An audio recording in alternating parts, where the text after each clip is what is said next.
I love you.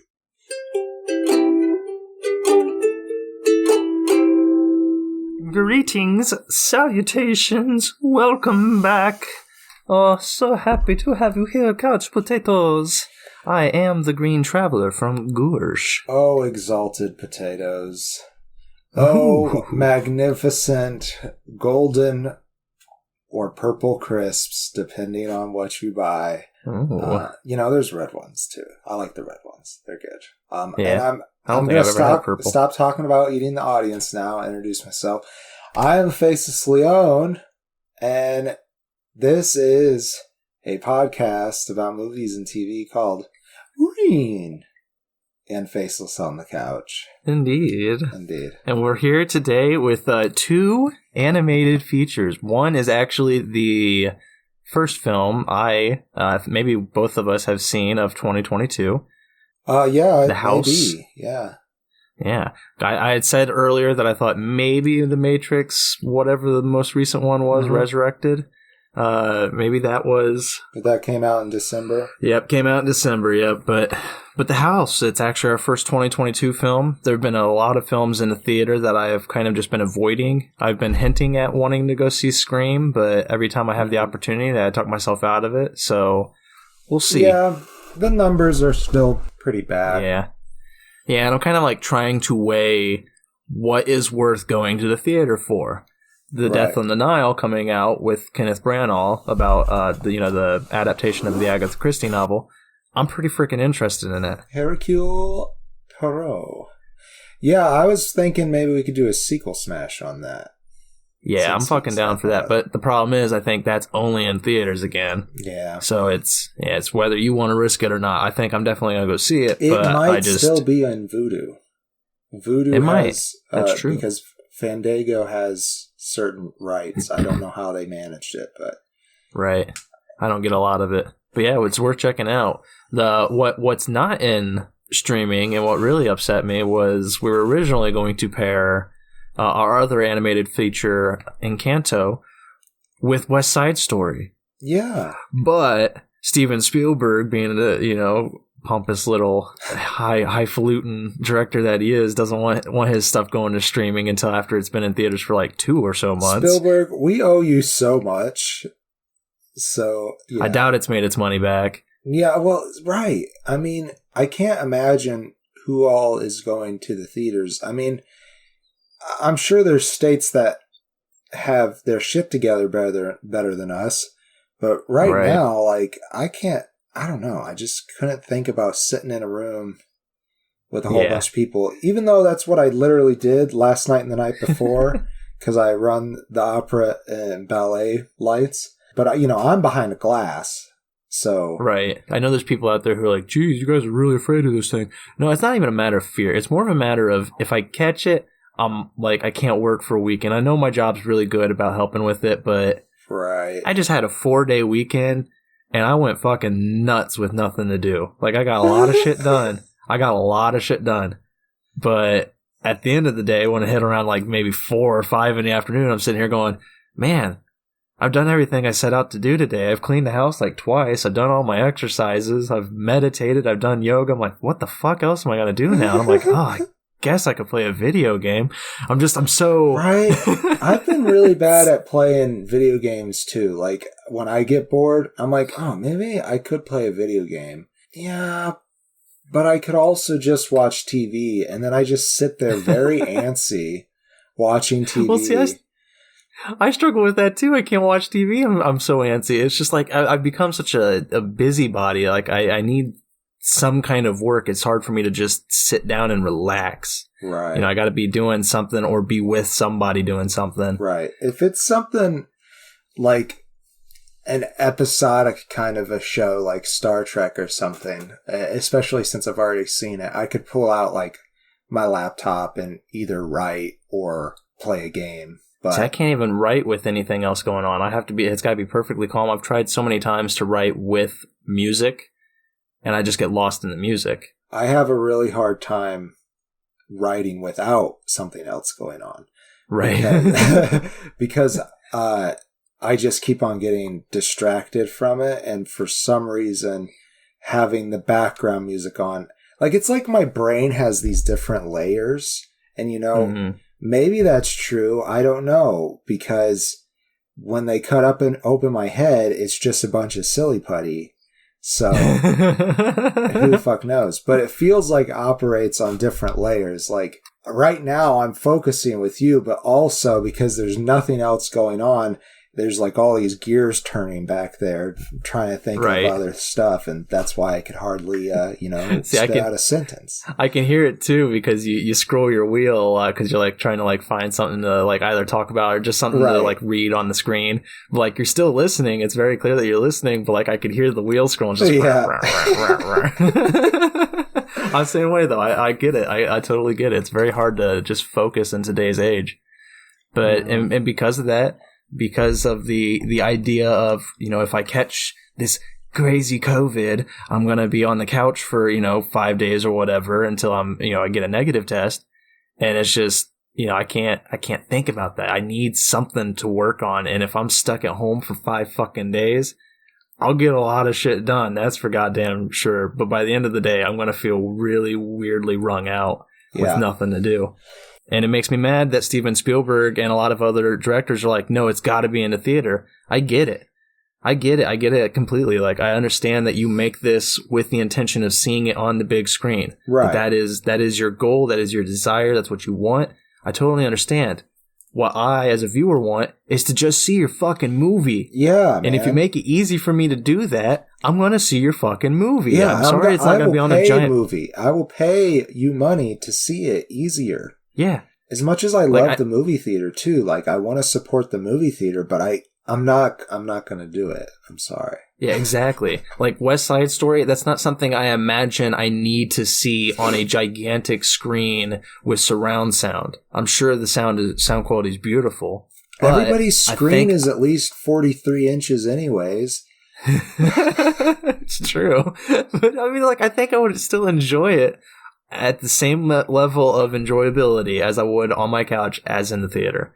It's like there's certain movies I understand where they're like, this needs to be seen in the big screen. Like Dune, I felt bad that I watched that on my couch. I did feel bad about that because it would have been magic. Yeah. I mean, it was what it was, and I do appreciate that one was available for us to watch. Yeah, same. I don't think I would still be waiting for it. I do kind of want to buy that get a physical copy of that. It's out already, I think. I think I'm going to get it sometime soon, but I'm not sure when.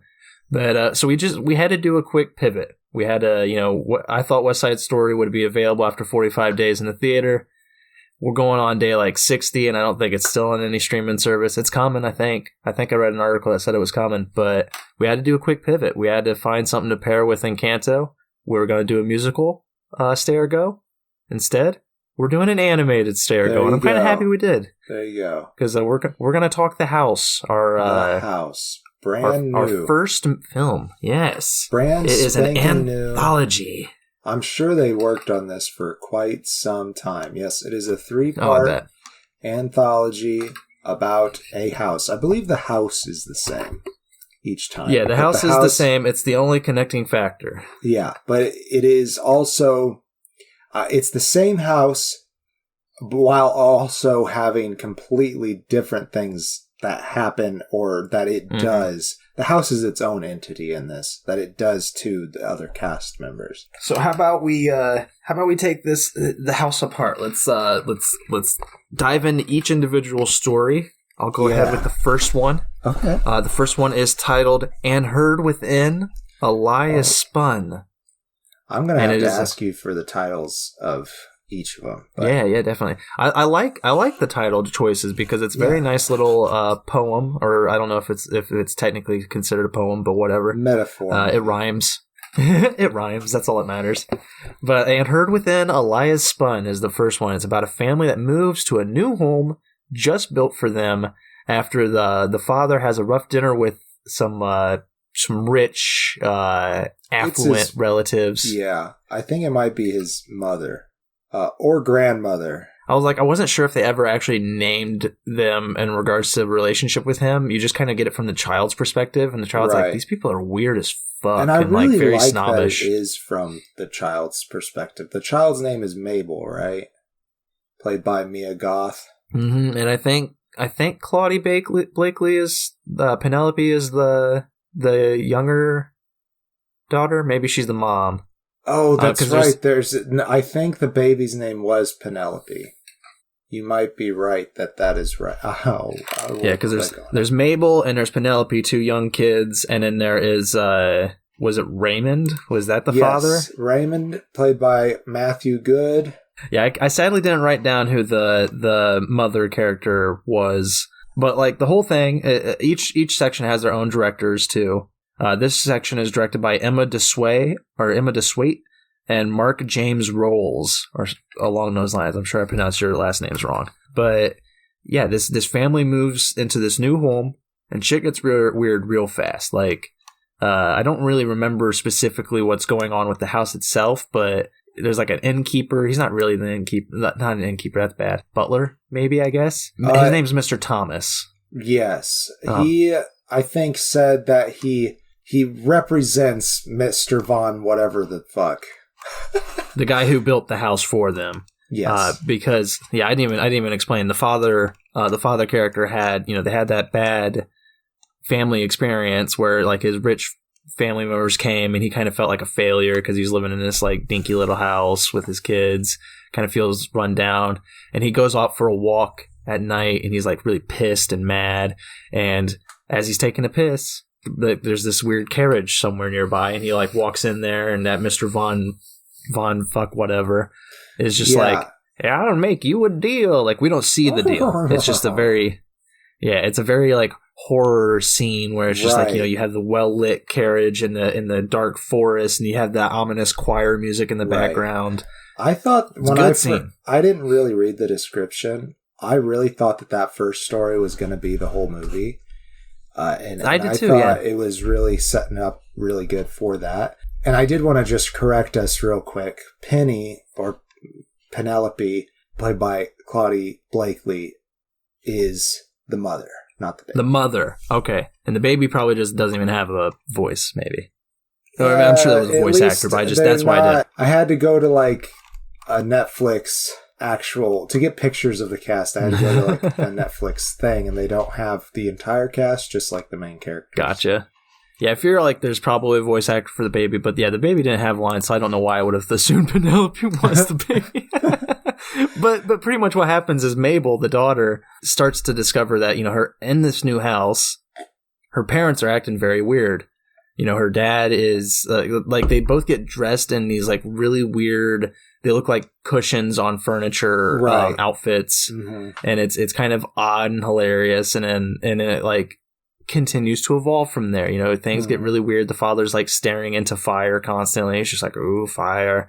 And then the mother is sewing nonstop, and it slowly devolves into a pretty decent horror idea. Yes. And the problem is that when it reaches its end, and that's the end of the story, and it moves on to the second part, and we discover it's an anthology because neither of us read the description beforehand, it seemed. Then I was just like, oh, okay. Oh, I guess. I thought there was more to this story. Yeah. I did. Because I was getting invested. And when the second one starts, the second one, I'll let you detail what that is about, but it's titled, Then Lost is Truth That Can't Be Won. And when it starts, though, I was like, oh, maybe there'll be details that I can pick up from the first one.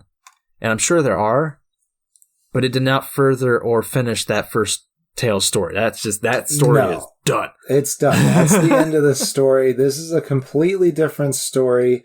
Same house. We know it's the same house because the developer, played by Jarvis Cocker, let's see. Yeah, just developer. I guess I don't think they really give his name. Rats don't need names. Oh, I see. Yes, and also there are no longer humans in the show. The rest of the show, they're animals. Inexplicably, they're like mice or rats. I think maybe rats. Rats, I think. He at least was a rat. Okay. Well, the developer, he mostly talks through phone calls with other people. Some kind of housing crisis happened, very similar to the 2000s for us and our world. and he is having trouble getting rid of this house, even though he's put a shit ton of money into it. And he's about to have an open house, and he discovers that he has an infestation. And he can't afford a bad one. A bad one, yes. It's some kind of... what were they? They were some kind of... they were fur mites or something like that. Yeah, I don't remember specific. I know there were like cockroaches, like looking things. Yes, but they were broader than that, and like when he was researching them, the larvas are like the largest larvas of any insect or something like that. So gross. And gross. It's pretty gross. And he tries to take care of it himself. And once the open house begins, it's relatively a disaster because nobody wants to spend that much money in an economic crisis. But there's two people. I can't recall if they leave their names. They're listed as odd wife and odd husband. I see. In here, it's just odd couple, and it's Sven Volter who plays them. Yvonne Lombard plays the odd wife. I see. They're both just labeled as odd couple. That is weird. That's very weird. Okay. Anyhow, they are very interested in the house. But what's very interesting or odd about this couple is that he is an extremely broad-looking rat or mouse, and she is a very tall yet lumpy mouse or rat as well. And rodent. Yes. You get this sense that maybe they're rodents in disguise, and that's kind of what the story is about. So, right. Yeah, and it's them just like moving into this beat up old house without paying for it, without doing anything. They just waltz on in and are like, well, we're very interested in the house. Yeah. And he's just like, okay, but I need you to fucking pay for it to sign papers. You either need to buy it or leave. And then they invite their relatives over. And you know, obviously it is, I think it's a bit obvious, so I'm just going to go ahead and say that it is a representation of the infestation that has already happened. Yeah. And I think that it's really interesting what they did with it, but there's this really super trippy, like, bug dance number. It's so weird. I did not get it. I did not. That's the whole thing with this entire anthology. It leads into the third one also. It's just like, I just didn't get it. Like, I loved it. So sure. It's very weird. Yes. I want to watch it again. I feel like they want me to dive in and analyze it, but like I just have no desire to do so. It was just enjoyable enough that I'm like, yeah, that was fun to watch. And as I said, it continues into the third one. The third one is Listen Again and Seek the Sun. So altogether you have And Heard Within, Elias Spun, then Lost is Truth That Can't Be Won, Listen Again and Seek the Sun. And I really like that. I think that's a beautiful little poem. This one, it's very similar to the second one. It is about a cat named Rosa, who is played by Susan Wokoma, and she is trying to fix this house. There was an apocalyptic flood, and there are very few buildings remaining, and the house is one of them. It's sitting there above the water. It's still attached, I guess, to the land. I can't remember how. I don't even know if they explore it at all. But it's there. She's fixing it up. She's trying to make it this beautiful inn for people to come to. Problem is, being in the giant fucking wastelands of a flood, nobody really is coming. There is there's a guy there named Elias. There's another cat there, I think. Played by Will Sharp. There's two cats that live with her, but they don't pay rent, even though they've agreed to. Right. I mean, they help out as much as they can. Elias brings in fish. And then I can't remember what Jen does exactly. Jen is played, as you said, by Helena Bonham Carter earlier. Right. I think she tries to offer teas and stuff like that. Yeah, I think that's right. Yeah. And then along comes Cosmos, the first person. I keep saying person, but he's another cat, played by Paul Kay. He comes in, and he's a bit of a character. He does the I can't remember the exact. It's the throat chanting. Yes, the Tibetan throat singing. Throat singing. Thank you. He has he's got a little bit of appropriation on him. He's a well-traveled cat. He thinks he's a spiritual master. Guide. Yeah. Yes. And he does, honestly help Rosa. He does. Yeah. He makes decisions that greatly irritate her, Yes. but he's making them to try to help her. He is. To try to help her see. Jen and Elias, they know it's time to move on. They know that, honestly, this one I think I got more than the other ones.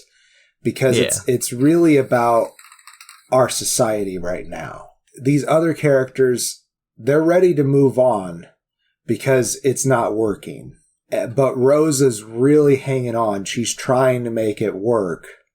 And she's attached to her dream. She's attached to her dream. And they help her realize that it's time to move on by leaving with Cosmos. So I think, all in all, this one was probably the strongest in what the message was supposed to be. And it's not even about, like, giving up on your dreams. It's also, it's about more, like, learning the realistic expectations of or limitations of your dream. So It's like Cosmos comes in, he's like, I know you want to make this into an inn, you want this house to be good and beautiful, that's just not going to happen staying put here. He's like, you have to move on, you have to leave. I don't want to give spoilers, but like, you can take your dream with you and adapt it. You don't have to leave it behind. It's about adapting. And I do think there's a little bit of commentary on late stage capitalism in there. I think so, yeah. Yeah. And I enjoyed it. I really thought this one was my favorite of the three. I liked the horror aspects of the first two. This one has far less horror in it. Yeah. It still has a lot of that weird, like, you have that moment where Rosa wakes up in bed and she hears the Tibetan throat singing. Right. And, like, she's, like, it's kind of like a spooky kind of scene from The Witch where it's just, like, you hear that sound, you're like, oh, some shit's gonna go down. But she just goes out and it's just another cat singing on the beach.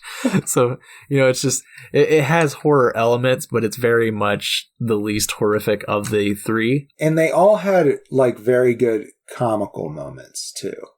Yeah, this last one more so. Like, the way that Cosmos irritates Rosa did give me some chuckles, for sure.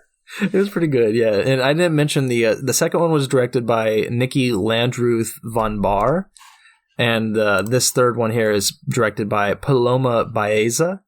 So, all in all, I think they all did amazing job directing. There's 4 directors total for the 3 different stories. Shorts.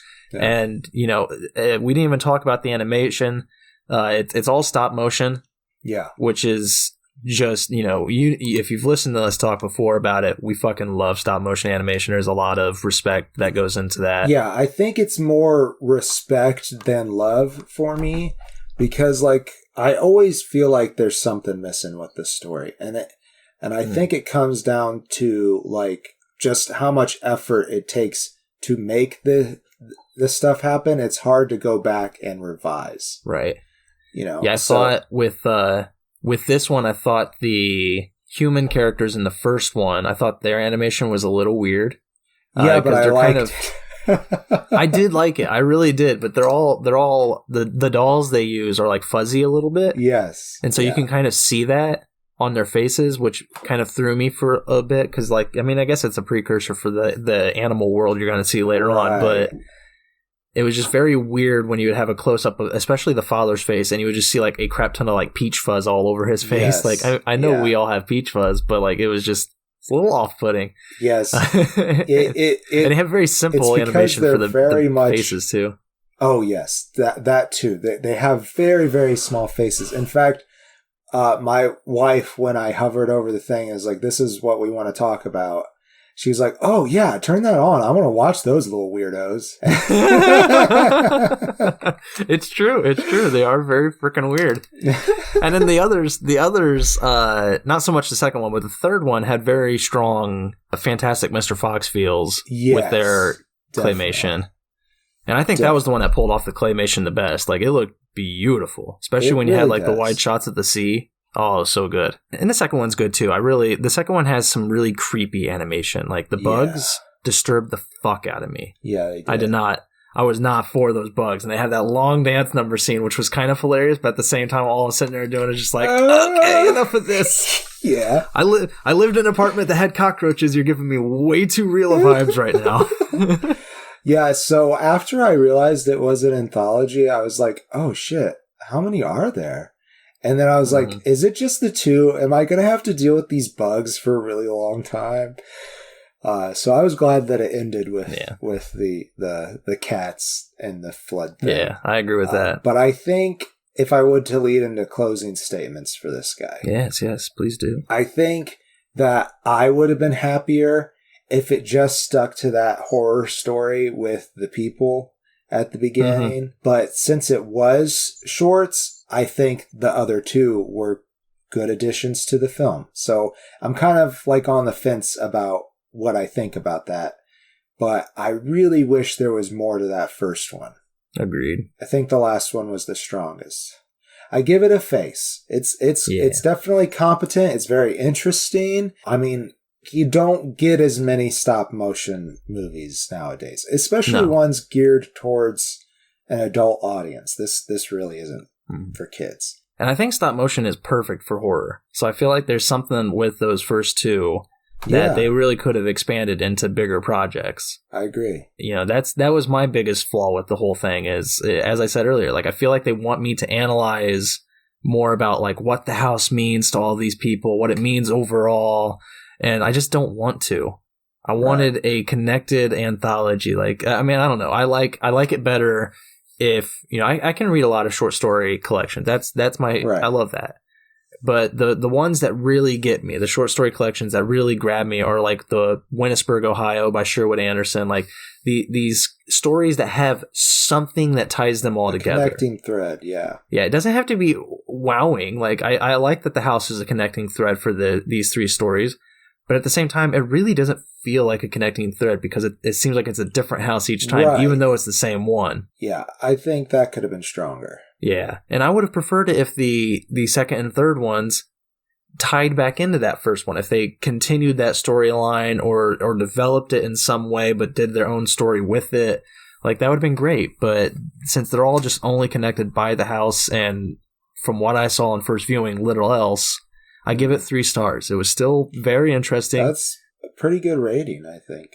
Yeah, and I love this. I love stop motion. It's one of my favorite types of animation. I agree with you. It does seem like there's something missing, but at the same time, just thinking of the amount of work that went into it and knowing that an artist poured themselves into it so much, that just immediately grabs me. It's just a very fascinating high respect style. Respect.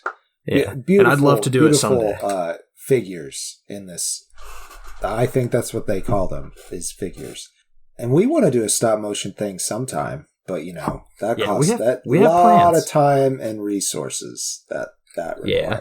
It's like an hour more just to do like 8 seconds of filming. It's fucking, it's even more than that. I think it's like, you know, I think at the end of the day, you've gotten maybe a minute if you're good. Right. And that's not including the actual work to make the figures themselves. Yeah. Yeah. It's ridiculous, but I do recommend it. I think it is just weird enough that if you're someone out there who likes the weird and you like animation, especially if you love stop motion, go out and check out The House. It's on Netflix, right? Yes, it's a Netflix original. Yeah, go enjoy. But we're gonna compare that. Well, not compare it, but we're gonna put it up against Encanto, Disney's latest. Yeah, good luck, The House. Yeah, sorry, The House. You got a strong champion. Yeah, they are. Before we do that, though, we should take a soda pop break. I agree with you. I think you is right. All right, we'll be back.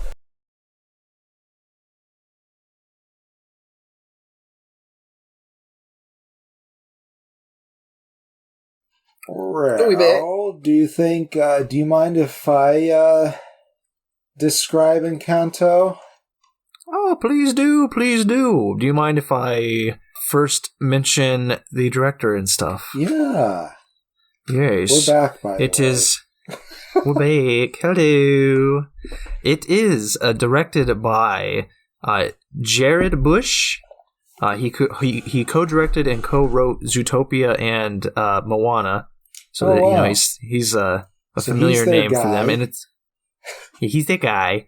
It's also directed by Byron Howard, who did Bolt, Tangled, and Zootopia as well. And then I think I think it had a co-director, Charisse Castro Smith. Yes, she was also the writer. I see. I guess Jared Bush also wrote the script too, but I think it originally started with Charisse. So there's that. And of course the music, beautifully done by Lin-Manuel Miranda, with Jermaine Franco, I believe, doing the compositions. Nice. So, a little technical stuff before the summary. So, Encanto is about this town or settlement started by Abuela Alma, and when she did so, when they left for this settlement, they were hunted down by conquistadors, and a miracle happened, which blessed the Madrigal, is that right? Yeah, yep. The Madrigal family, so that they have special powers, and they protect and make this town wonderful and lovely for all the people, and the people feel safe. And I think it's important to note that when they were hunted by the conquistadors, that miracle happened after Abuela's husband was killed. That's right. And so to be an abuela, you have to have grandchildren. I didn't know if you knew that. But the main character is Alma's granddaughter, Mirabel. Voiced by Stephanie Beatriz. Yes. Who is, she was actually in The Heights. I don't remember her character's name. Let me get a closer look at her so I can... Yeah. Oh, and while you're doing that, Abuela was voiced by Maria Cecilia Botero, and the singing for Abuela was done by Olga Meredith. She was Carla in The Heights. I'm having a little trouble remembering exactly. But I think she was one of the more important side characters. Yeah, I can't remember if she was the... I think she was one of the women at the hairdresser, but I could be wrong. I think you're right. I'm trying to remember I'm trying to remember whose love interest she was, which is, like, horrible. But, like, that's all I could think of is, like, I'm trying to remember who was interested in who in that movie. I don't remember. It was too long ago. I don't know that story as well as other Lin-Manuel Miranda stuff. As well as Encanto. In fact, I have seen this movie twice. Yeah, I mean, it's deserving of it. Yes, it's pretty good. So Mirabel, she's so cute. She's the best. She loves her family so much. She has glasses, a homemade dress, and this is based in Colombia, and you could tell by the costume and architecture. It's very well done, very beautiful. Mm-hmm. I have a cousin who, my first cousin, is half Colombian, and she was just visiting not too long ago. Oh, really abuelo nice. And their family there, and she was putting pictures on Instagram, and it really has that feel in the still. It still does. And I really like Mirabel's just complete, unabashed, like, need to make everyone happy. Like, she's very, like, I gotta try to, like, be as much as I can for my family. Yes. I don't know. I love that aspect she's of her. She's so loyal and noble. And yeah, I love her. And she just knows everything about the family. In fact, one of the opening part, it's not the first part of it, but the bigger number in the opening where she's expressing all the powers of her family to some neighborhood kids. You could just tell how important they are to her. It's important for her to know how they all fit together. But the end of the song, you realize that Mirabel, for some reason, when it was her turn, did not receive any gift. And that's like the beauty of that whole song right out the gate. I mean, not, as you said, it's not the very first thing, but I think it is the first song. It might be. When it's starting, when it happens, and she's starting to list off her whole family, as the viewer, as the audience, it is kind of like a little bug at the back of your head. It's like, oh no, this is a huge fucking cast. I'm going to have to remember a lot of people. Yeah. Because she's going through her whole family, and we'll go through them here soon. But they all have like different traits. They all have different personalities, different motivations. And it is a huge fucking cast. Yeah. But the beauty of that song is how they present it and how it all, like all of the, kind of the dance choreography and everything that's going on while she's singing and while you're seeing all these people. Really well done. They really just feed it to you so perfectly that it doesn't seem overwhelming at all. You're kind of just like brought into this family, and it's like, okay, you kind of get to know everybody pretty well within the first like 20 minutes. And like, I want to applaud the fuck out of this movie for that, because with a huge cast, it's hard to give everybody a moment, and it's hard to. Great job. Yeah, and to even just compel and develop those characters to have that moment. It's just very hard to do that with a massive cast like this within, I think it's not even 2 hours probably. It might have been 2 hours, but it's so well done. It is amazing. So we should start talking about these family members, I think. And I think we should start at the top of the family tree and work down. That works for me. With that. I'll be a little lost because I just had them kind of scattered out on my notebook, but I'll figure it out. So there's Alma and her husband had triplets, and Peppa, the aunt, if I'm not mistaken, controls the weather. That's right. She is played by Carolina Gaitan. Yes, very much attached to her mood, and I feel like she has the least control out of everybody over her abilities. Perhaps that might not be entirely true. I'll get to other people later. Her uncle, married to Peppa, is played by Mauro Castillo. His name is Felix. Yes. I love Felix. I think Felix might honestly be like my favorite side character anyways. That's fair. He's great. He is lovely. And some great interracial representation for that couple as well. So we also have Julieta, played by Angie Cepeda. I believe that's how you say your name. But she plays Mirabel's mother, and she cooks meals that can heal people. And it's very sweet, very nice. And it's very, very helpful for her accident-prone husband, Augustin, played by Wilmer Valderrama, which was a huge surprise for me. Because I don't think I've mentioned on the podcast yet, one of my favorite shows of all time, besides Doctor Who, is that 70s show. Yes, we have mentioned the show, but I don't think you've expressly said that you love it. Yeah. It's one of my favorites. Like in a recent episode, I was making fun of the "Hey there, hi there, ho there," and I was like, "Oh, that must be copyright." And I was like, "I mean, man, I can't remember what that's from. It's from that '70s show. It's Bob, the next door neighbor. He'd always come and be like, "Hey there, hi there, ho there." I loved it. But Wilmer Valderrama was Fez in that show, and I loved him so much. He was my favorite character, but he hasn't been in a lot of stuff since. Or if he has, I haven't seen a lot of him.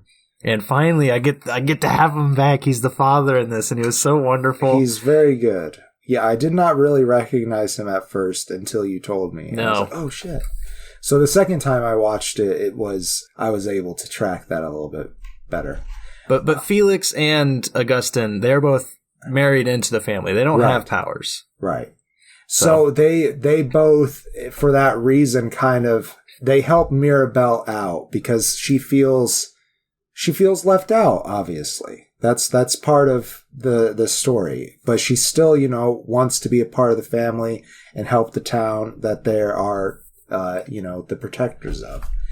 So, and I put that out there almost like they're superheroes, but it's more like they are the community leaders. That's the beauty of this movie is there's no villain.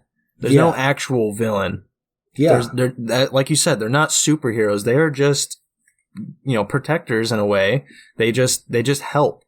And I thought that was beautiful. I was kind of expecting them to bring in some villain somewhere along the line. I was kind of dreading it.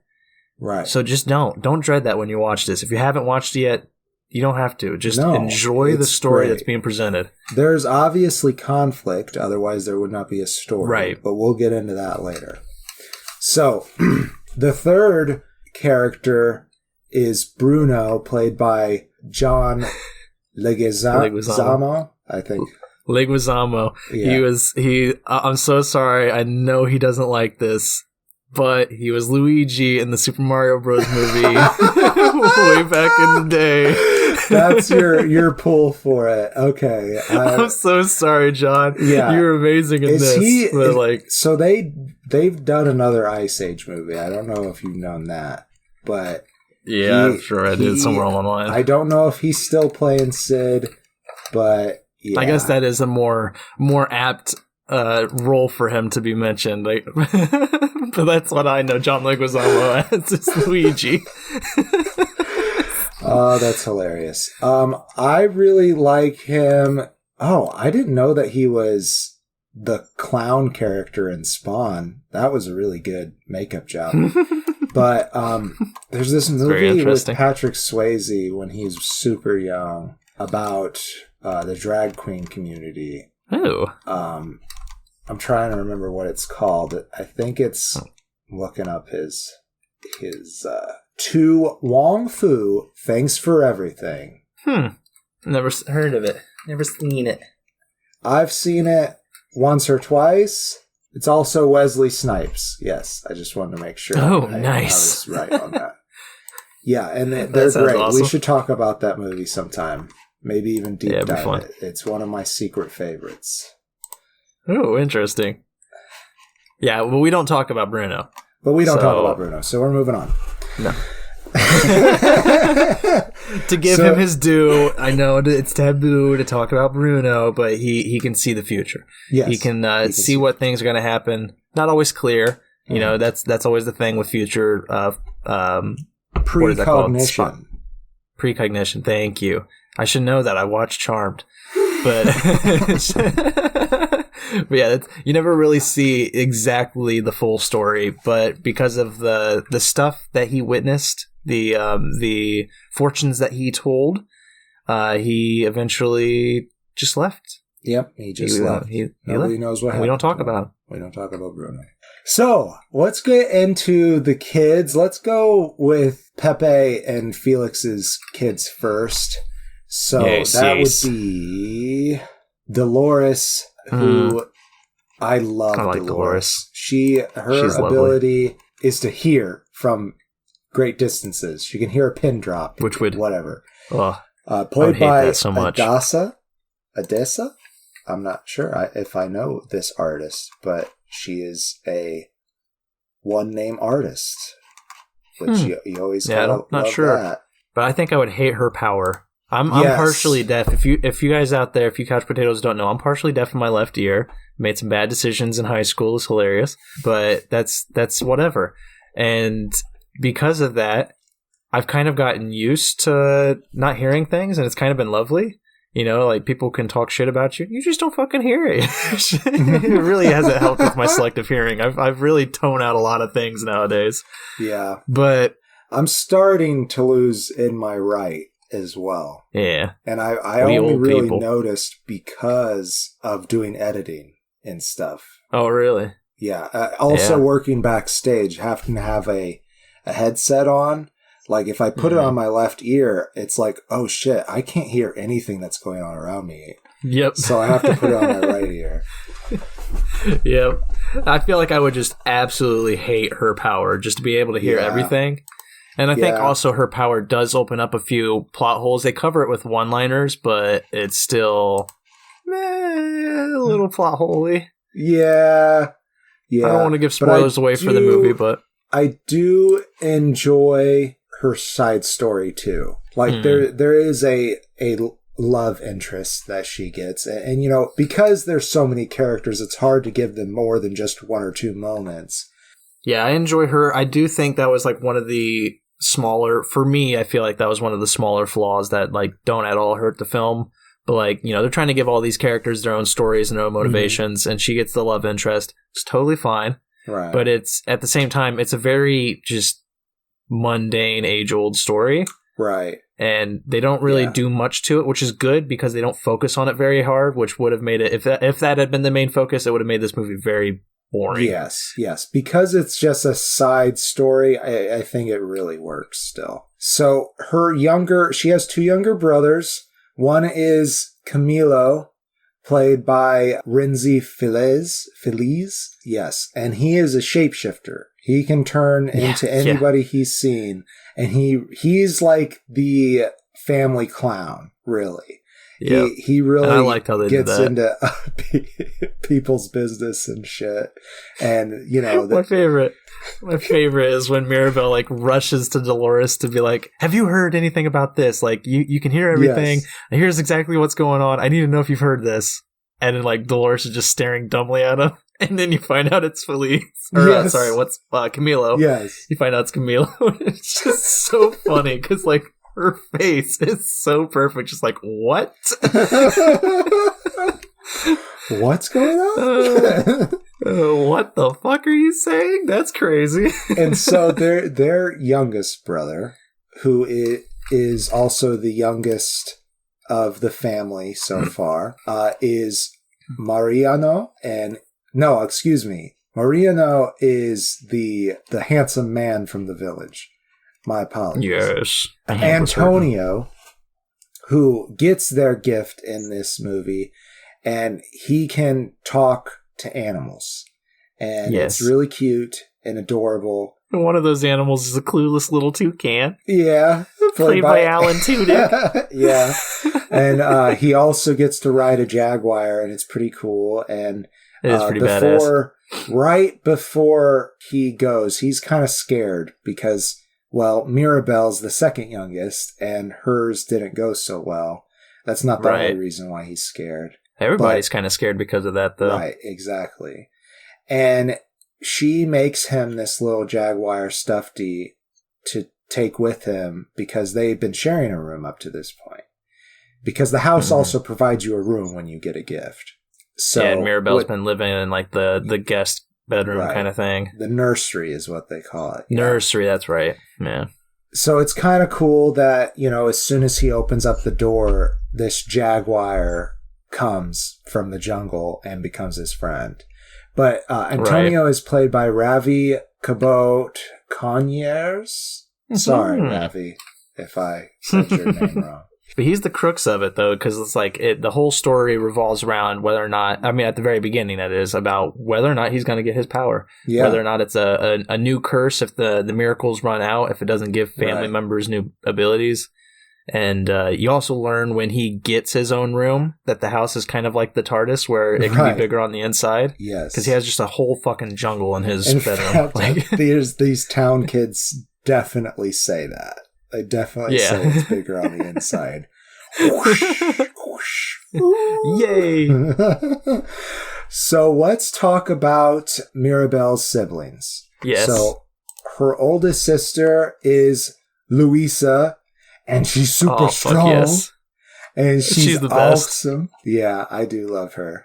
Played by Jessica Darrow. Absolutely fucking powerhouse. Like I think our friend group has been very vocal about how she is like, she's awesome. Not only like our favorite, I don't want to say that for everybody, but a lot of our friend group, Luisa and especially me, she was our favorite. For some of us, it was just like, oh, we get a Disney, not princess, but a Disney, leading female character who is, especially for one of our friends, the exact type of woman that he loves. Right. So it's wonderful that you get this just powerhouse of a female character. Right. And she's got some great moments too. Like, it is, I think what is unfortunate about Luisa is that her having her body type in the film is considered brave.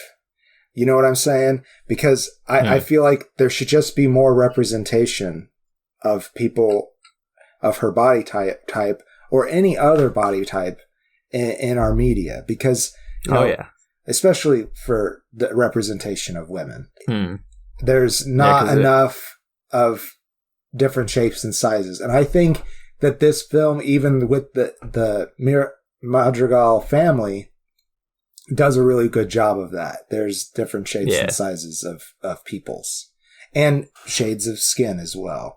They're a very beautiful, colorful family. I love it. And we've talked many times before the podcast about, everybody talks about the We Don't Talk About Bruno song. That is the big song. That's the big number that everybody loves.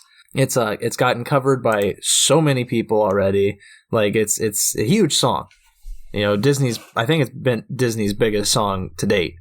Oh, really? And I think so. I think Let It Go was just before that because, you know, being on repeat for like 1,000 fucking years. 10,000 years. Yeah, that's everybody. Whenever anybody at work, anybody of my friends, whenever they were talking about Encanto, they're like, "Oh my gosh, the We Don't Talk About Bruno song." Oh yeah, yada yada yada. For me, it was Luisa's song. Yeah, Luisa's song was amazing. I think it's called. I don't remember what it's called, but it's about pressure. It's about you know, she is this strong woman who everybody expects to, you know, they can rely upon her to carry them pretty much, not physically, but sometimes physically. But like they rely so heavily upon her, and she's under that pressure of like, am I just my muscle or am I also a person? Like, you know, can I have feelings? Can I have emotions? Am I anything without my strength? And it's a beautiful, it's my favorite song. It's so good. It's very relatable as I mean, I pride myself on my independent, like actual physical strength as well. Mm-hmm. And sometimes I feel like at work that if I'm not there, certain things aren't going to get done because I am the person that does that. So I related to it, but also this familial pressure that she gets. I understand that too. I'm kind of a little bit removed from my family unit at this point, but when we were back home, I was kind of treated like the standard of the family, and my brother was supposed to be working towards that, and I don't think that was really fair to him either, and it wasn't fair to me, I will say, but that's just how family dynamics work. Yeah. So. Yeah, I don't feel like that was very present in my family, that like either my brother or I were expected to reach some kind of goal or achievement. My parents were very, I don't know if laissez-faire is the right word, but they want us to be happy. They want us to be as successful as we want to be. Right. But they didn't pressure us into going down certain paths. And I feel like a lot of that pressure I put upon myself. Mm-hmm. And so that's why I relate heavily to Luisa and her song, is because like I feel like I've put myself under a lot of pressure to succeed at things, and it's myself that I'm letting down if I fail. But that might be it for me too, because I don't think, at least from their perspective, I don't feel like my parents felt that they put a lot of pressure on me because they didn't have to, because I just did it. Right. It was more that I felt secondhand pressure from my brother. They had to push him to get him to do anything related to academia anyways. Mm-hmm. But now he has his own business and is doing hey, so do you, man. Better. He's got 2 kids. You don't have 2 kids. You got a dog kid. I got a dog kid. She's pretty. But great. you do have your own business. We got this beautiful, That's lovely true. media producing business. He makes a little bit more money than us. It's not about the money. It's not about the money. In fact, if you listen to the show, I don't really care that much about money. So. But, speaking of money, if you do want to help out, you can go down to patreon.com/greenandfaceless. We'll get that out of the way now. Check out our tiers. See if you want to pitch in some money to help us out. I don't care.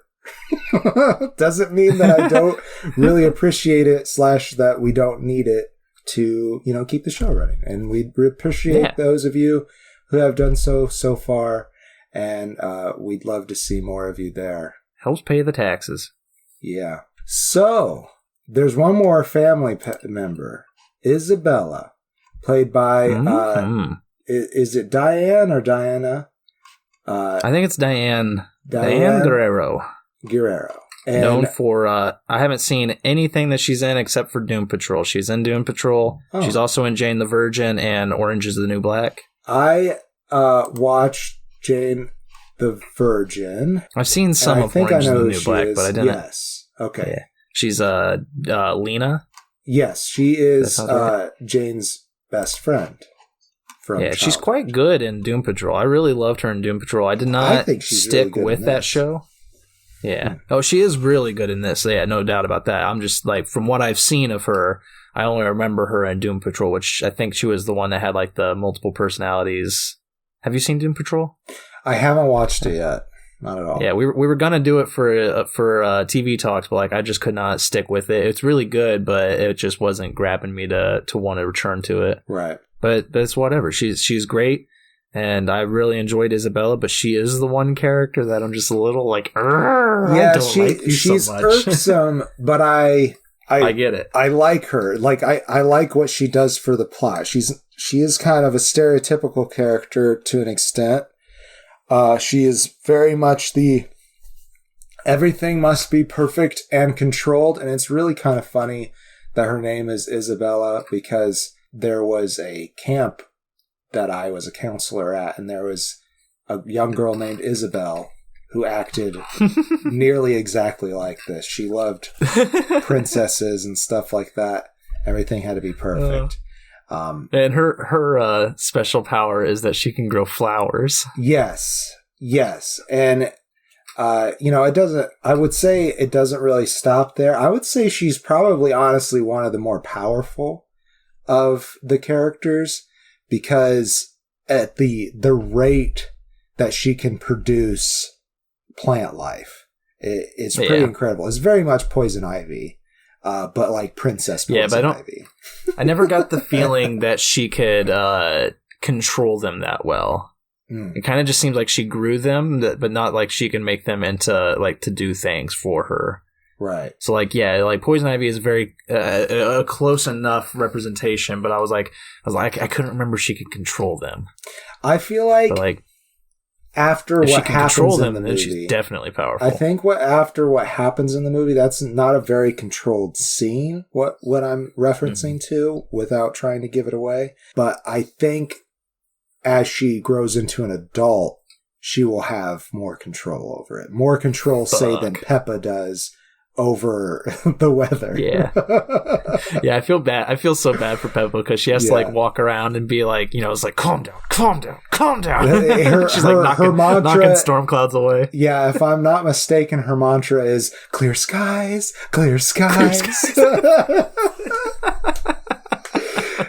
Because she's always got a storm cloud just overhead. Oh, it's so wonderful. But like, that's okay. So like, we've talked the characters. The story is that shortly after Antonio gets his power, the power kind of breaks. The miracle itself kind of breaks.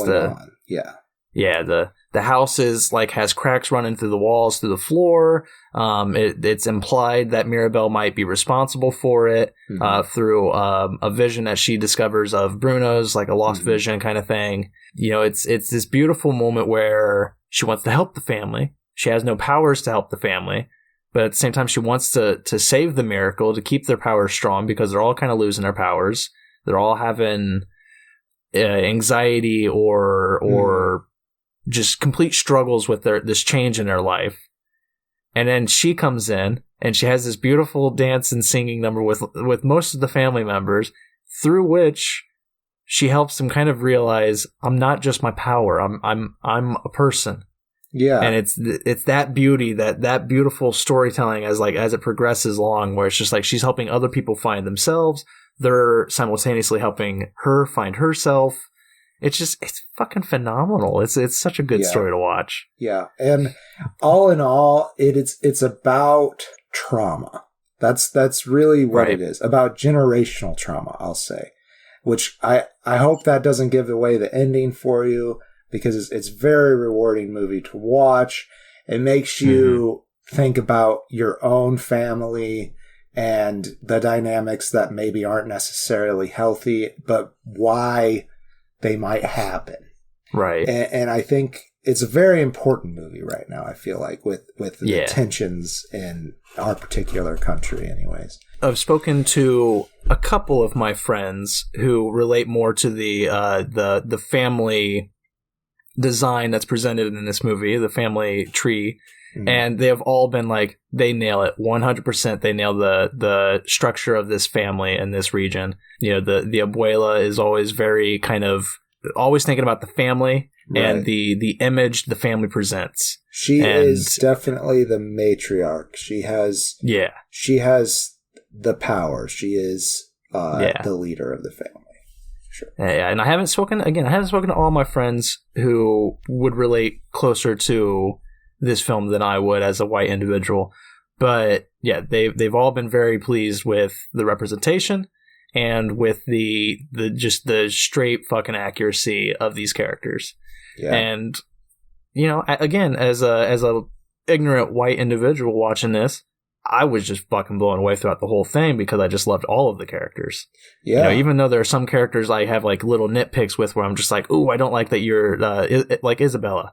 I love Isabella. She's a great character, but she's the one character where I'm just like, ooh, you preppy little like, you know, those kind of people will always bother me. Well, but it's not in a way that upsets me or ruins that character because I can still love the character. I still love what her story is. I love how they develop her story and how she interacts with everybody else.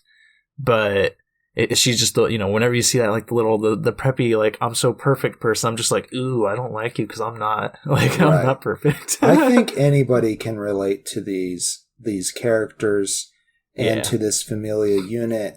Well, depending on how your family was growing up. I know for me personally, we were with my aunts and uncles at my grandparents' house nearly all of the time. Like at least every weekend. Yeah, we had aunts and uncles over at our place a lot, and I'm sure that we visited quite a few times, but my family doesn't really fit with this representation because like as close as my family is, at the same time, we're not together. You know, like this whole family is together all the time. My family was like, oh, here's a day. We hung out this day. Right. Now we're our own family again for a long time. Like this whole family is all together nonstop. So yeah, it really just depends on how you grew up, how much you're gonna identify with this movie. But like you said, it's just great representation, and I'm so glad that Disney went this route. Like when we were growing up, they had a bunch of movies that were based in different places around the world, but most of all the cast members were white. So it is nice to have movies that are truly representing the people from the culture. And I think everyone should get satisfaction from that. And I agree. And to go into my closing statement with Encanto, you know, I give it 4 stars. It's absolutely fucking phenomenal film. Very entertaining. Easily worth multiple rewatches, which is like the one thing to make it up to the 4th star. To get that 4th star, you have to be able for me to be like, that was so good, I want to watch you again. Right. And this is one of those. And like Mirabelle, I've said it to many people. Belle from Beauty and the Beast, right? My favorite Disney princess. Like I hate she's not really a princess, but like my favorite leading female character of a Disney animated film is Belle. I relate so much to her because she's just a fucking librarian. You know, she loves books, she loves reading, and that is exactly what I love. Mirabelle, not surrounded by the books, not surrounded by that need to read or anything, but at the same time, she has so many similarities to Belle that I was just fucking in love with her because she's just a good, caring individual who's struggling to be herself at times. Yeah. And I fucking loved it. Mirabelle is just phenomenal. She's my favorite. Luis is my favorite. I can have multiple favorites. Fuck you. I don't have to have just one. Exactly. They're all my favorite. They're all my favorite. No, specifically Luisa and Mirabelle. They're amazing. And I just wanted to say, before I watched Encanto, I had the same worries I had going into Frozen. When these animated Disney movies come out, I don't typically see them immediately. I usually want to. I got to see Moana when it first came out, but for whatever reason with Frozen, with Encanto, I wasn't able to just go to the theater and see them when they came out, and I had to wait until pretty much everybody else in my life had seen them. And with Frozen, everybody was telling me it was amazing. Everybody was like, oh my God, it was so good. And I watched it, and I was like, yeah, that was okay. Yeah, I don't know why everybody's flipping out too. Like they're all like, it's the best one since The Lion King. And I'm like, I don't know. I think I enjoyed other movies that they've had come out more than this. Yeah, I watched it and I was like, that was fine. And with Moana, I really loved Moana. I thought Moana was great. I didn't realize Lin-Manuel Miranda was part of that, the writing of the music for that. So it coming into Encanto, knowing Lin-Manuel Miranda better, and, you know, loving the music that was presented here, I kind of like Moana a little more just because knowing now that it was his music. He's a great composer. I was talking to you a little bit before the podcast that there is a strong style of his writing that it kind of does immediately shout out, oh, this is Lin-Manuel Miranda who wrote it. That is apparent in Encanto, but it doesn't at all detract from the enjoyment that the music brings, because he's got some great fucking music in this movie. It's so good. It's great. Sarah's been having the soundtrack playing all the time. Yeah, there's definitely songs that I've been playing, not daily, but almost daily. You know, I'm happy that I didn't have a repeat with Frozen, because it was the same thing. Everybody was telling me, you have to watch Encanto. It's the best Disney movie ever. It's, you know, it's so good. It's they did so much. And I was feeling just that dread when people were constantly telling me I have to watch something, because like I want to watch it. I want to feel the same love that they're having. But the problem is the way I'm built, the way my critic mind works, I typically know that when somebody tells me that they absolutely wholeheartedly love something, I'm going to watch it or read it or do whatever to it and be like, okay, I get why you like it, but it's not for me. And now I feel bad because I got to go to you and tell you, hey, I watched that thing you've been telling me about for so long, and I thought it was okay. And then just to see that crestfallen look on them, we're just like, oh, man, the critic didn't like it. It's like, no, I liked it. I just didn't love it like you did. Yeah. Well, in Encanto, I was so happy that I was able to go to all these people and be like, I watched Encanto this weekend. It was so good. Yeah. And then they'd be like, oh, really yeah. We'd have a good conversation about it. I was so happy that I was able to do that finally. Completely understand what you're trying to say about the expectations going in. And, you know, I tried to have very low expectations. And like I said at the beginning, I've watched it twice already. It's really good. Go see it, guys. It gets a face and a half from me. And, you know, I think I said this when we watched Raya and the Last Dragon. I think it's the best thing that Disney's done in a long time. Which means they've had two great movies. Yeah, they did. They fucking killed 2021. Great job, Disney. Hell yeah. Yeah, because Raya was in one of my... I don't remember if it was in my top 5, but it was in my honorable mentions at the very least. I think it was in my top 5. And, you know, I guess to go back... Encanto would probably bump that out, because this is good. This is a good movie. Yeah. I think it's time to wrap it up. I think it's clear. Encanto wins. Very sorry, The House.